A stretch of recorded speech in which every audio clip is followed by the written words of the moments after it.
Greetings, it's me again, and here's Miko.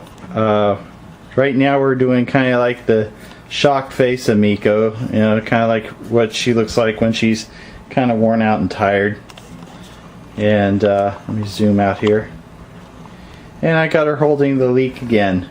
This time I'm getting ready to shoot the motion, the downstroke motion of Miko while she's kind of tired and worn out, you know, after waving the leek, you know, so many times. It seems to be a tradition in Miku Polkka that after a certain point she's just like, why am I doing this? And this is the expression she usually has. Well, I kind of decided to make this other video just to kind of give you a clue of somewhat of the process here. As you can see, I have her posed with a bunch of other characters. I have her really where I have one of my printers usually sitting, but it's in the shop today, so I freed up the space to kind of build a mini stage, which is made up of some of the other figures that I have collected over time. So some of those figures will probably play a role, and it's maybe some of the side shots of this video.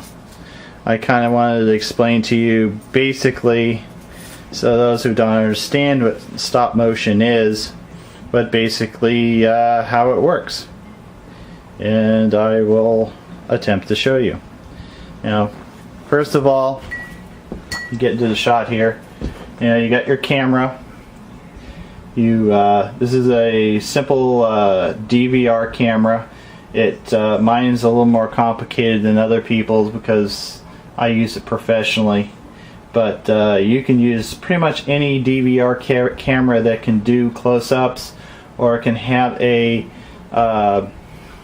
standard or narrow lens on it. I have a 28mm lens on this thing. So I'll take the cap off. Oh, the cap's already off. Okay. I have to take the cap off. Well, anyway, I got Miko over here already pre-posed.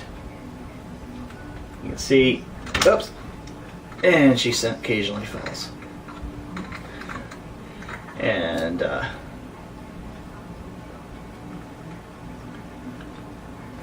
I guess hopefully that will way she'll look for the rest of the shot. And I have this piece of tape, and I'm going to try to remove this piece of tape without moving the stand or Miko. And that's just basically, that was there when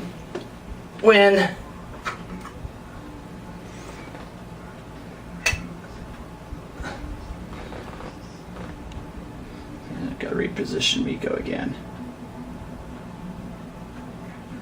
When we get going, I won't have to move her so much. But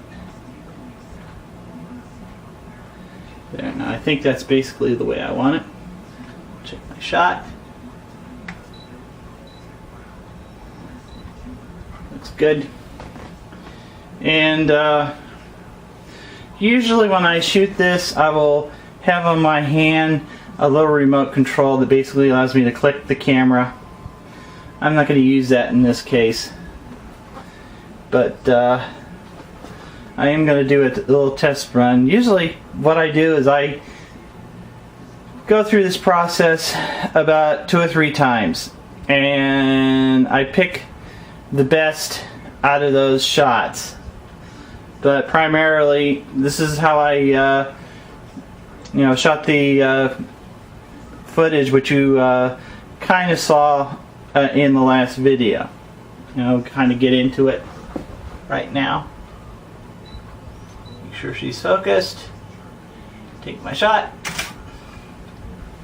And then I'll go over, hold this, grab it here, and use the other hand to kind of bend it down a little bit. Let go. Check.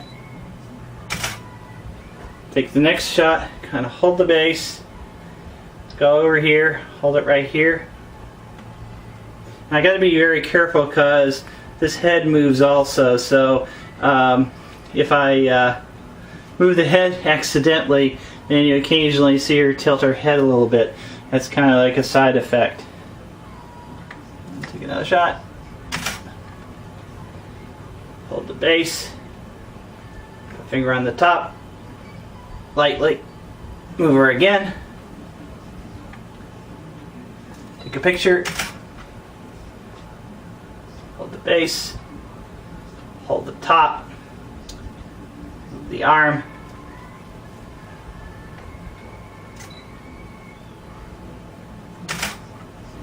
And I will keep doing this until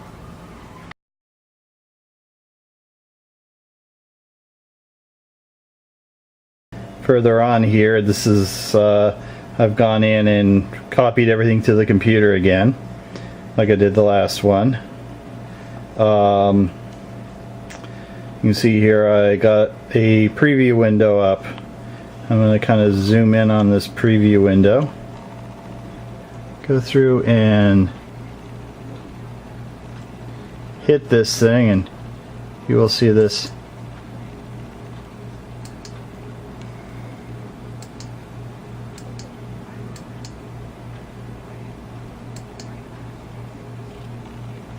Whoops.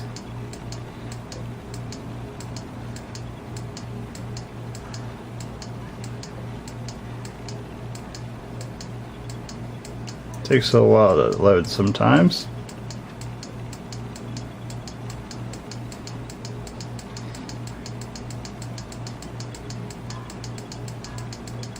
And you can see a panicking Miku waving her leak up and down